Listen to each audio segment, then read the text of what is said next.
දෙවොල් ගම කියන්නේ පරම්පරා ගානක් තිස්සේ මහදේවාලයේ රාජකාරී කරපු ශිල්පීන්ගේ ගමක්. මේ ගමේ හිටපු ප්‍රධානම ගැටබෙර වාදකයා තමයි සුමනසේකර ගුරුන් වහන්සේ. එතුමගේ අත් දෙකෙන් බෙරේකට ගැහුවාම ඒ සද්දේ අහන්න දෙවිවරුත් බිමට වඩිනවා කියලා තමයි ගමේ මිනිස්සු විශ්වාස කළේ.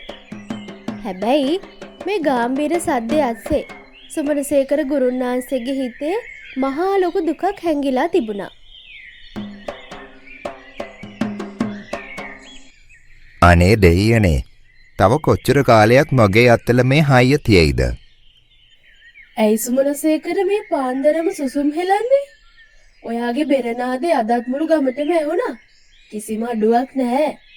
මේ උණුවෙන් තේ ටික බීලා ඉන්න. සද්දේ අඩුවක් නැහැ ගුණවති. ඒත් මගේ හිතේ ලොකු අඩුවක් තියෙනවා. මගේ තාත්තා මේ බෙරේ මට දෙනකොට කිව්වා, සුමනසේකර මේක අපේ පරම්පරාවේ පණ. මේක කවදාවත් බිම තියන්න එපා කියලා. ඒත් මම මේක කාටද දෙන්නේ ගුණවති? මගෙන් පස්සේ මේ පූජනීය රිද්මය මේ මිදුවෙන් සදහටම නැති වෙලා යාවි. මට පිරිමි දරුවෙක් හිටියේ නෑනේ මේක බාර දෙන්න. අනේ ඔහොම කතා කරන්න එපා. අපිට පිරිමි දරුවෙක් නැති වුණාට පියුමි වගේ රත්තරන් දුවෙක් ඉන්නවනේ. එයා ඔයාට පණ වගේ ආදරෙයි. ආදරේ තිබුණට මදි ගුණවති. දේවාල සම්ප්‍රදායේ හැටියට ගෑනු දරුවන්ට මගුල් බෙර ගහන්න තහනම්. මගේ දුවට මේ රිද්මය ඇගේ තිබුණත් එයාට කවදාවත් මේ බෙරේ අල්ලන්න මට ඉඩ දෙන්න බෑ. මගේ පරම්පරාවේ රාජකාරිය මාත් එක්කම ඉවරයි. පියුමි දොරකඩට වෙලා අම්මයි තාත්තයි කියපු දේවල් අහගෙන හිටියා. ඇයගේ දෑසින් කදුළු කඩාගෙන වැටුණා. ඇය නිහඬවම තම දෑත් දෙස බලා හඬන්න පටන් ගත්තා. සුමනසේකර ගුරුන් වහන්සේ බෙර ගැහුවේ සල්ලි බලාගෙන නෙවෙයි. මහා භක්තියකට. හැබැයි ගමේ හිටපු දාස කියන වාදකයාට ඒ භක්තිය තිබුණේ නෑ. එයාට ඕන උනේ කොහොම හරි ගුරුන් වහන්සේව වට්ටලා දේවාලයේ ප්‍රධාන වාදකයා වෙලා ලොකුවෙන් සල්ලි හොයන්න. මේ යන්නේ අපේ පාරම්පරික ගුරුන් වහන්සේ. මොකද ගුරුන් වහන්සේ ලබන මාසේ තියෙන මහදේවාල පෙරහැරට ලෑස්තිද? මට ආරංචි යොහෙගේ අත්වලට දැන් ඉස්සර වගේ හයිය නෑ කියලා. මේ පාරවත් මට ඔය ප්‍රධාන තැන දෙනවද? දාස, මගේ අත්වාරු නැති වෙලා නෑ. මගේ අත්වලට හයිය දෙන්න දෙවියෝ. කාලය වෙනස් වෙලා ගුරුන් වහන්සේ. දැන් මිනිස්සුන්ට ඕනේ සද්දේ. ඔය පරණ භක්තිය නෙවෙයි. මගේ කණ්ඩායම බලන්න. අපි ගහනකොට මුළු පලාතම දෙවනත් වෙනවා. කොහොමත් ඔහෙට පුතෙක් නෑනේ ඔය බෙරේ දෙන්න. කෙල්ලට බෙරේ ගහන්න කියන්නද කල්පනාව? එහෙම වුණොත් මුළු ගමම hina වෙයි. ඔය බෙරේ මට දීලා ගෙදරට වෙලා ඉන්න මම හොඳ ගානක් දෙන්න. දාස, සල්ලි වලට ගහන බෙරේ සද්දේ තියෙනවා. ඒත් ඒකි පණ නෑ. බෙරේ කියන්නේ මස් කඩේ තියෙන ගාතයක් නෙවෙයි සල්ලි වලට විකුණන්න. ඒකේ තියෙන්නේ අපේ හුස්ම.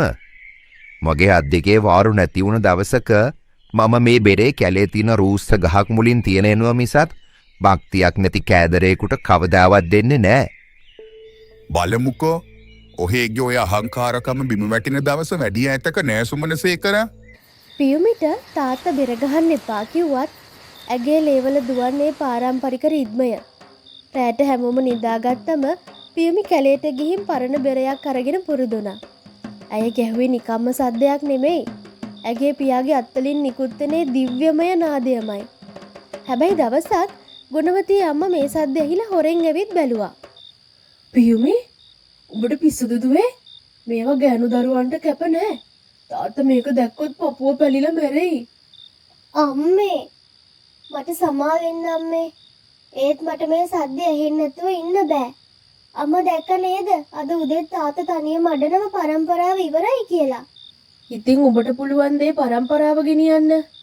මේ ගමේ මිනිස්සු කොහොම බලයිද? ගෑනු ළමෙක් බෙරයක් අරන් පාරට බැස්සොත් අපිට මේ ගමේ ඉන්න වෙන්නේ නැහැ. සමාජ කතාවලට උඹලගේ තාත්තට මුහුණ දෙන්න බෑ දුවේ. ගමේ මිනිස්සුන්ගේ කතාවලට වඩා මට මගේ තාත්තගේ කඳුළු වටිනවා අම්මේ. ඇයි අම්මේ කලාවට ගෑනු පිරිමි ભેදයක් තියෙන්නේ? මගේ අත් දෙකටත් පුළුවන් තාත්තා වගේම දෙයියන් දැහින බෙර ගහන්න. මට මේක කරන්න දෙන්න අම්මේ. මට තේරෙනවා දුවේ. උඹට තියෙන්නේ තාත්තගෙම ලේ. ඒත් සම්ප්‍රදායේ ඊට වඩා සැරයි. දේවාලේ බස්නායක නිලමේවත් මේකට කවදාවත් කැමති වෙන එකක් නෑ. මේ බෙරේ ආයෙත් අල්ලන්න එපා දුවේ. තාත්තගේ හිත රිද්දන්න එපා. මුළු ගමම බලාගෙන හිටපු මහදේවාල පෙරහැරට තිබුණ තව සතියයි. ගුරුන් වහන්සේ තමන්ගේ බෙරේ සුද්ධ පවිත්‍ර කරලා මහා ලොකු භක්තියකින් හිටියේ. හැබැයි මහ වැස්සේ වහලේ හදන්න ගිය ගුරුන් වහන්සේ ලිස්සලා බිමට වැටුණා. අනේ මගේ අත මට මගේ ඇඟිලි හොලවන්න බෑරද මහත්තයෝ? මට කියන්න මට ලබන සතිය පෙරහැරට බෙරේ ගහන්න පුළුවන් නේද? මට සමාවෙන්න ගුරුන්නාන්සේ අතේ අස්තියක් පුපුරලා තියෙන්නේ. අවම මාස 3ක් පත්‍යයි මේක සනීප වෙන්න. බෙරදහන්න ඩං කවදාවක් මේ අතින් ආය අමාරුවේ. මේ අතට මහන්සි වෙන්න දෙන්න එපා. දෙවියනේ මං ඔබ වහන්සේට පොනවරදක් කළාටද මට මේ දඩුවම දුන්නේ? පෙරහැරේ මගුල් බෙරේ ගහන්න මට බැරි වුණොත් අපේ පරම්පරාවේ ගෞරවය ඉවරයි. දාසයා මේ තැන අරගනි. මම කොහොමද මේ දුක දරාගන්නේ ගුණවතී? අඩන්න එපා තාත්තේ. දෙවියෝ අපිට කවදාවත් අසාධාරණයක් කරන්නේ නැහැ. මොකක් හරි මගක් තියේවි තාත්තේ. අපේ පරම්පරාවට කවදාවත් නිඳා වෙන්න මම ඉඩ තියන්නේ නැහැ. ගුරුන් වහන්සේගේ අත කැඩුන ආරංචිය මුළු ගම පුරාම පැතිරුණා. දාස මුදලාලිට මේක හරියට නිදානයක් පහළ වුණා වගේ. එයා කෙලින්ම ගියා බස්නායක නිලමේ ළඟට. නිලමෙතුමනි සුමනසේකරට වෙච්ච දේ ගැන මටත් හරිම කනගාටුයි. ඒ දේවාලේ වැඩ පාලු කරන්න බෑන නිලමෙතුමනි. පෙරහැරට තව තියෙන දවස් කීපයයි. ඒ නිසා මේ පාර පෙරහැරේ ප්‍රධාන බෙරේ ගහන්න මට අවසර දෙන්න. මම මගේ කණ්ඩායමම ලෑස්ති කරන් ඉන්නේ. ඔව් දාස පෙරහැර නතර කරන්න බෑ. හැබැයි ප්‍රශ්නේ තියෙන්නේ සුමනසේකර වගේ භක්තියක් ඔයාට තියෙනවද කියන එක. ඔහු වාදනය කළේ දෙවියන්ට. ඔබ වාදනය කරන්නේ මුදලට. නිලමෙතුමනි සල්ලි වුණත් භක්තිය වුණත් අන්තිමේදී ඇහෙන්නේ සද්ද නේද? වෙන කවුරුත් දැන් මේ ගමේ නෑ එතන ගන්න. මට අවසරය දෙන්න. මට වෙන කරන්න දෙයක් නෑ දාස. හොඳයි. ඔබ මේ පාර ප්‍රධාන බෙරේ ගහන්න ලෑස්ති වෙන්න. දාස මුදලාලි ප්‍රධාන තැන ගත්තා කියලා ආරංචි වුණාම සුමනසේකර ගුරුන් වහන්සේ කෑම කන එකත් නැවැත්තුවා. එදා රෑ පියුමි ලොකු තීරණයක් අරගත්තා. ඇය පිරිසිදු වෙලා සුදු ඇදගෙන තාත්තගේ පූජනීය බෙරේ ඉස්සරහට ආවා. අම්මේ මට සමා වෙන්න. මම හෙට දේවාලයට යනවා. තාත්තගේ මේ බෙරේ අරගෙන ගිහින් මම පෙරහැරේ මගුල් බෙරේ ගහනවා. පියුමි ඔබ මාව මරන්නද හදන්නේ? ඔබට මේක උස්සන්නවත් හයියක් නෑනේ කෙල්ල. මුළු ගමම ඔබට ගල් ගහයි. බස්නායක නිලමේ ඔබව පන්නලා දායි. දෙවියෝ මට හයිය දෙයි අම්මේ. මට ගල් ගැහුවත් කමක් නෑ. මම ඉපදුනේ කෙල්ලෙක් වෙලා වෙන්නේ නැති. හැබැයි මගේ හදවත ගහන්නේ තාත්තගේ බෙර පදේට. හෙට දාස මුදලාලි ඔය තැනට ගියොත් අපේ තාත්තා ජීවතුන් අතර ඉදීවි කියලා මට විශ්වාස නෑ. තාත්තගේ පරම්පරාවට නිඳා වෙන්න මම ඉඩ තියන්නේ නෑ.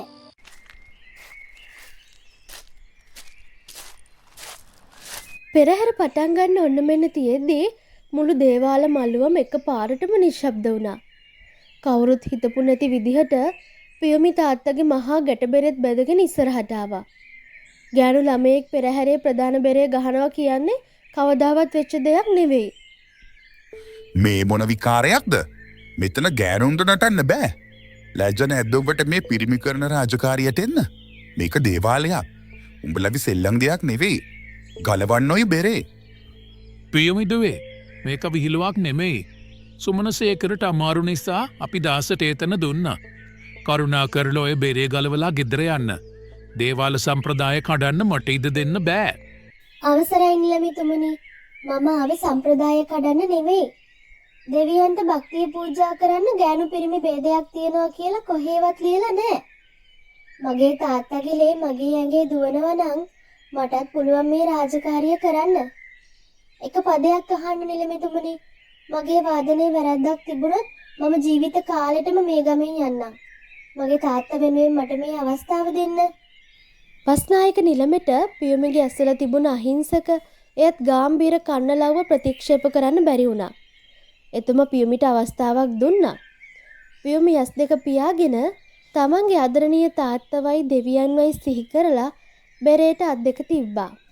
තජ්ජිතොන්නං ජිජිකිත තකතරිකිට. ඒ සද්ද ඇහුනම මුළු දේවාල මළුවම හිරි වැටිලා ගියා.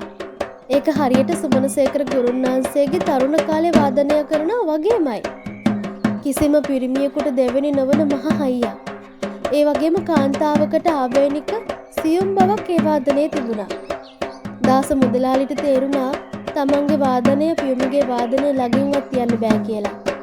ඒ රිද්මය ඇතුලේ තිබුණ සල්ලි නෙමෙයි මහා පාරිශුද්ධ ආදරයක් සහ භක්තියක්. පියුමි ගෙදරින් ආවට පස්සේ බයටම තාත්තට මේක කියපු ගුණවතී අම්මා අමාරුවෙන් හරි තාත්තවත් වාරු කරගෙන දේවාලිට ආවා.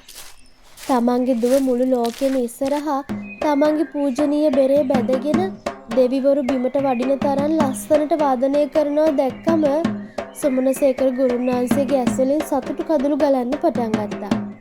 මගේ දුවේ උම මගේ බෙරේට විතරක් නෙමෙයි මගේ හුස්මටත් පණ දුන්නා. අද මට මැරුණත් කමක් නෑ දුවේ.